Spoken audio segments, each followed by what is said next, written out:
Students, आज हम BEd first year के जो भी आपका सेशनल वर्क है उसके बारे में डिस्कस करते हैं कि कौन सी हमें फाइल्स और असाइनमेंट बनाने हैं। तो थ्योरी में अगर मैं आपसे डिस्कस करूं तो 4 सब्जेक्ट्स जो कंपलसरी होते हैं सभी के पास होते हैं और 2 हमारे पैडागॉजी सब्जेक्ट्स होते हैं जो हम according to our graduation subjects के बेस पर चूज़ करते हैं। तो ये जो 4 सब्जेक्ट्स हैं जिसमें पहला है कंटेम्प्रेरी इंडिया एंड एजुकेशन, दूसरा philosophical and social perspectives of education, growing up as a learner, teacher teaching and technology. तो ये 4 सब्जेक्ट्स जो सभी बच्चों के लिए कंपलसरी हैं और ये 2 सब्जेक्ट्स जो बच्चा अपने अपने ग्रेजुएशन के सब्जेक्ट्स के बेस पर चूज़ करता है। इसके बाद कुछ एक्सटर्नल फाइल्स होती हैं प्रैक्टिकल्स के लिए जो बनती हैं, उसमें स्ट्रेंथनिंग लैंग्वेज प्रोफिशिएंसी है, दूसरा है आर्ट एंड एस्थेटिक, तीसरा है reading and reflecting on text. School based जो स्कूल एक्टिविटी है प्रैक्टिकल की, जो आप प्रैक्टिकल करते हैं जिसमें आप दोनों सब्जेक्ट्स के लेसन प्लान बनाते हैं और उन्हीं की टीचिंग प्रैक्टिस करते हैं। एग्जामिनर इन्हीं टीचिंग प्रैक्टिस को देखकर आपका इवैल्यूएशन करता है। इसमें एक माइक्रो लेसन प्लान भी बनाना होता है फॉर बोथ स्कूल सब्जेक्ट्स। तो अब इसके लिए एक पूरा सेट मिलता है जिसे कॉलेज वाले भी अपने आप बच्चों को प्रोवाइड करते हैं या फिर बाहर से भी खरीद सकते हैं। दोनों में डिफरेंस ये होता है कि जो कॉलेज से आप पूरा सेट लेते हैं उसमें कॉलेज का नाम होता है, बाद बाकी मटेरियल सेम होता है। तो सीसीएस यूनिवर्सिटी से एफिलिएटेड बीएड कॉलेजेस में जो भी ये सेशनल वर्क है इंटरनल एंड एक्सटर्नल, वो मैं आपको यहाँ पर बता रही हूँ। तो पहला सब्जेक्ट जो हमारा कोर कोर्स 1 है उसके लिए हमारा ये इस तरह की आपको असाइनमेंट के लिए कॉपी मिलेगी जिस पे लिखा हुआ होता है कि 101 कंटेम्प्रेरी इंडिया एंड एजुकेशन। तो आप इसमें उस सब्जेक्ट से रिलेटेड असाइनमेंट बनाएंगे। असाइनमेंट मतलब सिलेबस में किस दिया हुआ होता है, एंड में सब्जेक्ट के कुछ टॉपिक्स दिए होते हैं, उन टॉपिक पर आप इसमें बना सकते हैं। दूसरा हमारा जो कोर कोर्स था वो था हमारा philosophical and sociological perspectives of education. तो इसके लिए आपका ये असाइनमेंट है। E102 इस कोर्स का कोड है, philosophical and sociological perspectives of education. तो ये आप सेकंड असाइनमेंट बनाएंगे। थर्ड असाइनमेंट आपका growing up as a learner CC3, ये आपका है, कोड है इसका E103 growing up as a learner. तो इसमें आप थर्ड सब्जेक्ट जो आपका कोर कोर्स है उसका असाइनमेंट बनाएंगे। फोर्थ आपका टीचर टीचिंग एंड टेक्नोलॉजी है। तो इसके असाइनमेंट के लिए ये आपकी कॉपी है, E104 इसका कोड है। ये चारों जो असाइनमेंट हैं उनके लिए टीचर आपको प्रॉपरली गाइड करेगा और उसी के बेस पर आप बनाते हैं। इसके बाद अगर हम फाइल्स की बात करते हैं तो पहली जो फाइल्स है वो है आपकी स्ट्रेंथनिंग लैंग्वेज प्रोफिशिएंसी। तो ये फाइल है आपकी। अब इस फाइल में क्या है, हम हिंदी और इंग्लिश दोनों लैंग्वेजेस को अच्छा बनाने के लिए, यानी उनकी व्याकरण से संबंधित या जो भी ग्रामेटिकल बच्चे की कमी है उसको दूर करने के लिए ये बनाई जाती हैं ताकि टीचर जो है वो क्लास में जाकर अच्छे से दोनों लैंग्वेजेस को पढ़ा सके।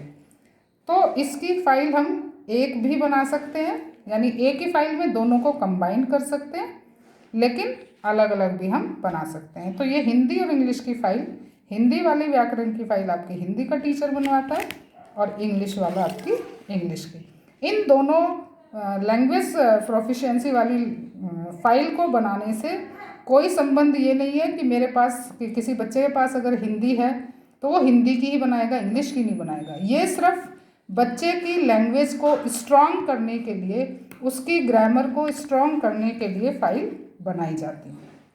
तो पहली फाइल आपकी ये स्ट्रेंथनिंग लैंग्वेज प्रोफिशिएंसी। दूसरी है आर्ट एंड एस्थेटिक। तो आर्ट एंड एस्थेटिक की फाइल आपकी ये है EPC 2, जिसमें आप कोई भी 5 आइटम बनाते हैं, जैसे वॉल हैंगिंग है या आपकी पेंटिंग है या आपका निटिंग है, एम्ब्रॉयडरी है, कि इसमें से कुछ भी जो आपके सिलेबस में होते हैं उनमें से कोई यानी 5 आइटम आप इसमें बनाते हैं, उसके सैंपल रखते हैं और उसका कैसे उसको बनाया है इसका प्रोसीजर भी इसमें लिखते हैं। और इसके बाद जो तीसरी फाइल है वो है रीडिंग रिफ्लेक्टिंग ऑन टेक्स्ट, ये वाली। तो इसके लिए आपकी ये वाली फाइल है reading and reflecting on text. तो इसमें कोई भी 10 बुक्स, कोई भी 10 से 4 बुक तो आपकी 4 सब्जेक्ट तो आपके कंपलसरी हैं, वही हो जाते हैं, और 2 आपके सब्जेक्ट्स हो गए। तो जैसे ये आपका ऊपर मैंने ये बना रखा है, 4 तो आपके ये कंपलसरी सब्जेक्ट्स हैं, 2 आपके ये स्कूल सब्जेक्ट्स हैं जो आपके टीचिंग मेथड्स हैं। तो 6 बुक तो यही आप किसी भी राइटर के लेके उसको रिव्यू करते हैं।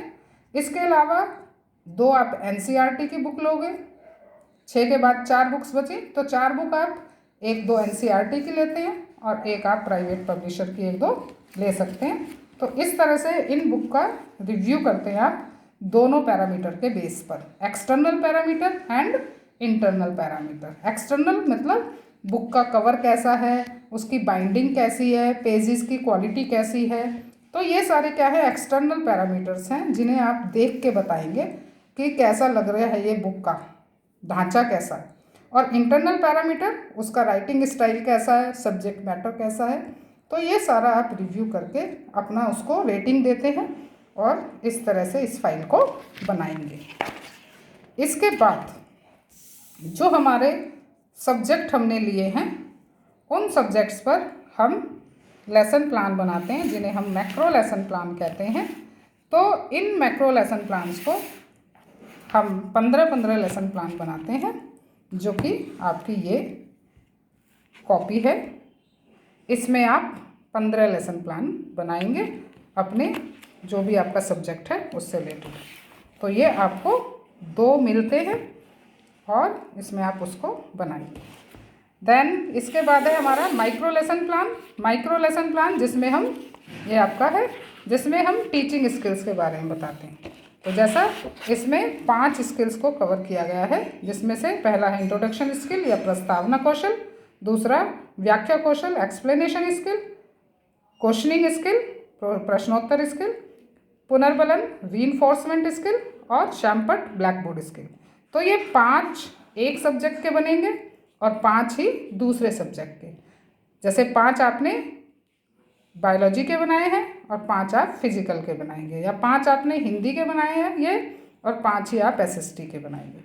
तो ये आपको यानी 10 इसमें 2 बार रिपीटिशन होगा, तो ये दोनों सब्जेक्ट्स के लिए ही एक ही आपका सेट इसके अंदर ही है पूरा, यानी दोनों सब्जेक्ट्स इसी के अंदर कवर हैं। तो इस तरह से ये आपका सेट है।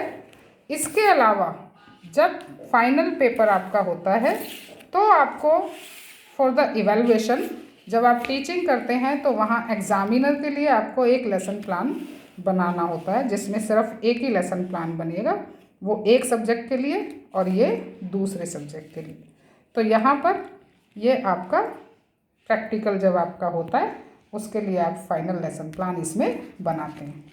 तो इस तरह से ये आपका सेशनल रिटन वर्क है जो B.Ed फर्स्ट ईयर में आपको करना पड़ता है। Thank you. अगर कुछ समझ में नहीं आया है तो अगेन आप इनबॉक्स में अपना क्वेश्चन लिख सकते हैं। ओके।